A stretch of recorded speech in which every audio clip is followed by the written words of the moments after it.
Σήμερα μας ενημέρωσαν ότι ο διαγωνισμός πηγαίνει για τις αρχές για τις 5 Ιουλίου. Δηλαδή, με λίγα λόγια, χάσαμε το μισό καλοκαίρι. Επειδή έχουμε ξεκινήσει εδώ και 4 μήνες, παρότι η νέα Δημοτική Αρχή, να κρούμε τον κόδωνα του κινδύνου, ότι αυτό το δρομολόγιο δεν πρέπει να χαθεί, θα ήθελα σήμερα να εκφράσω, ξαναλέω ως δήμαρχος όλης της πόλης, την στεναχώρια μου, τη θλίψη μου, αλλά και την αγανάκτηση, διότι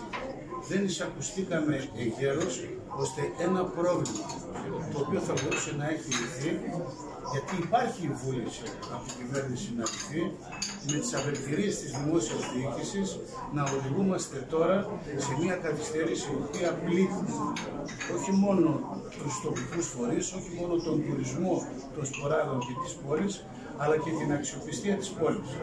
Θα ήθελα να στείλω το μήνυμα ότι η πόλη δεν πρόκειται να υποστείλει ούτε τη σημαία, αλλά ούτε και τις προσπάθειες της διεκδίκησης για σεβασμό στη Θεσσαλονίκη.